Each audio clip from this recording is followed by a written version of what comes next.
હાલો મિત્ર, જો હમણાં હે ને વિડીયો મૂકું એક બે કટક્યા આપણે પાલભાઈ આંબલિયા બધા આપણા ખેડૂત માટે આમ કેટલી મહેનત કરે છે બરોબર.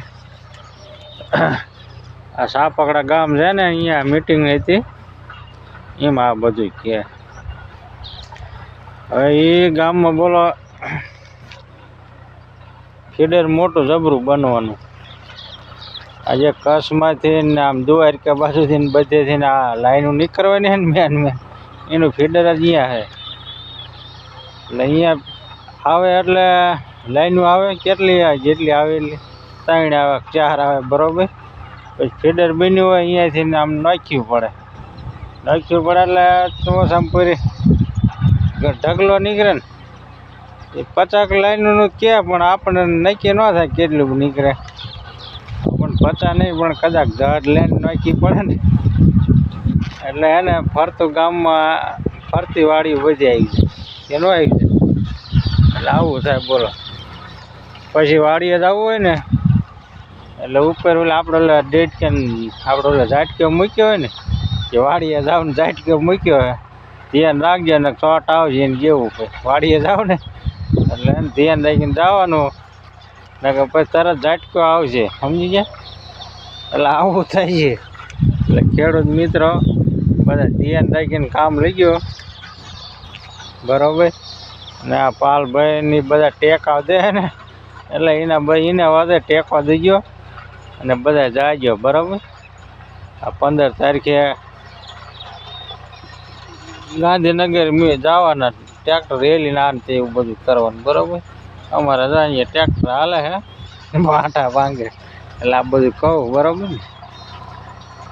બને ત્યાં લગણ હે ને એકાબીજાને ટેકામાં રહી ગયો નકર હે ને સરકાર હે ને બધું પૂરું કરી નાખવાની છે. ખેડૂત નામે લગભગ હે ને પૂરું અને જય સીતારામ એવું થાય છે બરાબર. પછી કંપનીવાળા છે ને એ 17 પહેલાં વાડીઓ લે છે અને ખેતરું બેતરું લે છે પછી આપણને બધાને દાળીએ રાખશે. હાલો આ વાવવાના ઘઉં કરો આ બધું કરો કપા ઘઉં આ બધું તેમ કરશો ને પછી એને અત્યારે 400 લે ને પછી 1400 વેચશે બરાબર. આવું થાય છે વહેલા મોડું 20 25 વર્ષ 30 વર્ષ હે ને બરાબર. એટલે મોદીજી જર્જર જાય છે ને તો નહીં થાય નગર જટા આવશે બરાબર. કંપનીવાળા બધી જમીન લઈ જાય અને ખેડૂત બધા વેચશે. હું કે મોદીજી કામ જ એવું કરે ખેડૂત બધા દેણામાં વ્યાજ એટલે શું કરે વેચવી જ પડે બરાબર ને. એટલે પહેલાં હે ને આ તમે વિડીયો મૂકો તો જોવો. આવનારા 3 વર્ષમાં સાપકડામાં ઓછામાં ઓછી 50 લાઈન ઓલું જે સબસ્ટેશન બન્યું છે ને બરાબર છે 3 વર્ષમાં ઓછામાં ઓછી 50 લાઈન નીકળવાની છે. એટલે સાપકડા વાળા હવે માંડવીની ખેતી નથી કરવાની, કપાસની ખેતી નથી કરવાની, જીરુંની ખેતી નથી કરવાની. સાપકડા વાળા હવે થાંભલા અને ધારની ખેતી કરવાની છે બરાબર છે. 50 લાઈન જો આ સબસ્ટેશનમાં આવતી હોય તો સાપકડાની હાલત કેવી થવાની? 200 વીઘા 300 વીઘા કેટલામાં બનાવે સબસ્ટેશન? 200 એકરમાં. પણ વાસ્તવિકતા એ છે કે મોરબી જિલ્લામાં સૌથી વધારે જો કોઈ ભોગ બનવાનું હોય તો આ ગામ બનવાનું છે. અત્યારે એ કરીએ છીએ કે આવતી 15 જૂને આખા ગુજરાતના ખેડૂતો ટ્રેક્ટરો લઈને બહાર નીકળે, સામૂહિક રીતે નીકળે અને આપણે સરકાર આગળ જઈને કહીએ થયું ને તો આવું થાય બરાબર. એટલે આ સરકાર છે ને એ આમ ખેડૂત માટે કામ અસલ નથી કાંઈ કરતી બરાબર ને.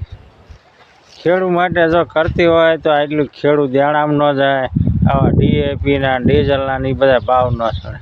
અને ખેડૂતના વસ્તુના જે જ આ મોદીજી 12 વર્ષથી મોટું રાજ કરે 12 વર્ષથી ને એના એ ઘઉંના ભાવ કપાના એના એ ભાવ તે હમણાં ઘટી ગયા. 1800 હતા એના બદલે 1400 ને એવા થઈ ગયા બોલો.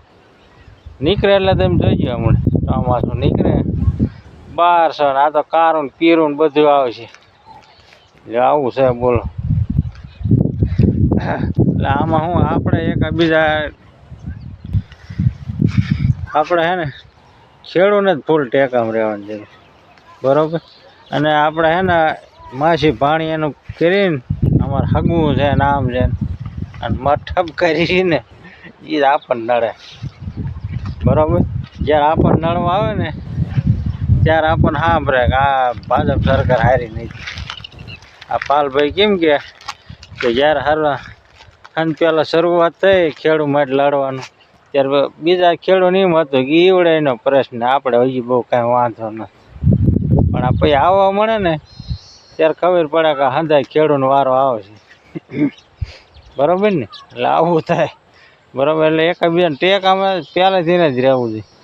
તો જો સરકારમાં ટેકામાં નહીં રહ્યો ને તો વરી હે ને તમારા હગાને એકાદા નેતામાં ઊભો રહેશે ને વરી ભાજપમાં બધા એ જીત જાય છે.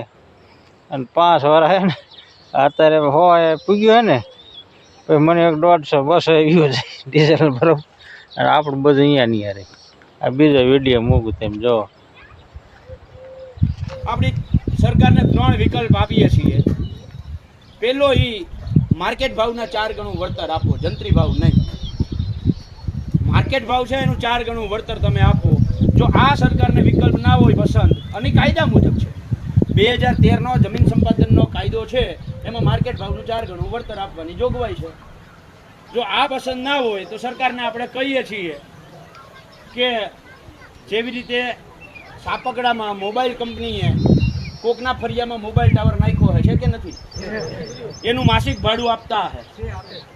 જો મોબાઈલ ટાવર વાળા ધંધો કરે છે અને અમે ખેડૂતને એ માસિક ભાડું આપે છે, તો એવી રીતે આ કંપની વાળા ધંધો કરે છે. અમારા ખેતરમાં થાંભલો નાખો અને માસિક ભાડું 50,000 રૂપિયા આપી દો, મહિને 50,000 રૂપિયા થાંભલાને આપો, બરાબર ને.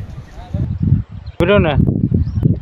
એટલે હે ને જો બરાબર, આ પાલભાઈ જે કીધું એવું થાય તો ખેડૂતને ફાયદો મળે કે નહીં, બરાબર કે ન મળે.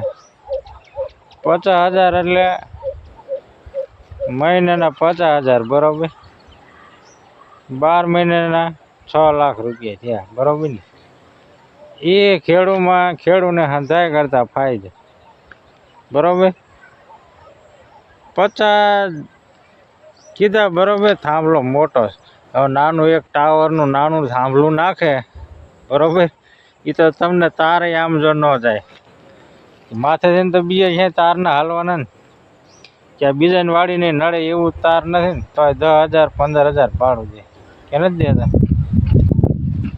એટલે આ આયુર્વેદની વસ્તુ સમજાય છે મેન ખેડૂને હે ને એ હાટું જ મહેનત કરે. 50,000 રૂપિયા હાથથી જ મહેનત કરાય ને આમ એટલા પૈસા દે, બરાબર. એટલા દે ને ઓછા પૈસા દે અને તાર આમ નીકળ્યા જો આ કેમ આમ લાઈનમાં નીકળ્યા હોય તાર. થાંભલો 500 ફૂટ સેટો હોય, હવે તાર હોય. હવે તમે એના માથે મકાન તમારે તમારી જ જમીન છે, બરાબર. મકાન બનાવવા હે, મકાન તમે ટૂંકી થોડે તો મકાન ઊંચા જ જવાના પણ બનાવવાનું ને. સિટીમાં અત્યારે 25 52 મારા બિલ્ડિંગ પુગાડી દેતા હોય, બરાબર. તો આવું હરીવેરે ગામડામાં થાય કે ન થાય? ત્યાં જમીન ન રહે એટલે થાય ને પછી તાર નડે કે ન નડે? એટલે આવું છે, બરાબર. આ તાર બધે નડે.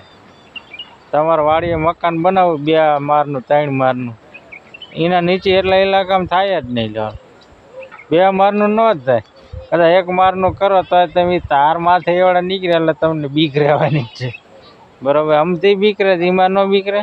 ત્યારે અર્થિંગ આવે ભૂકા કાઢે. એટલે આ બધા ખેડૂત મિત્ર હે ને ધ્યાન રાખીને મહેનત કરજો. જેને વાડીમાં થાંભલા નીકળે ને એ હે ને હરખાને ટેકામ રહી ગયો અને બને ને ત્યાં લગણ હે ને મહેનત તમારે આ કેમ ભાડું આવે એ જ કરવાની, બરાબર. આ 15 તારીખે તમે જાઓ ને ગાંધીનગર કે બધા ખેડૂત મિત્રો બને ત્યાં લગણ એ જ મહેનત કરજો, તમારે ફાયદો થશે, બરાબર. અને બધે ગમે ટેકામ ખેડૂત રહેવાનું, ભાવ ગમી ન સડે ને તોય રહેવાનું, તો જ ફાયદો થાય છે. અને ખેડૂત બધાને હે ને મઠ લઈ લઈને ફગાવી નાખશે ને ગોઈતે નથી જળવાનું તે સારું હાલ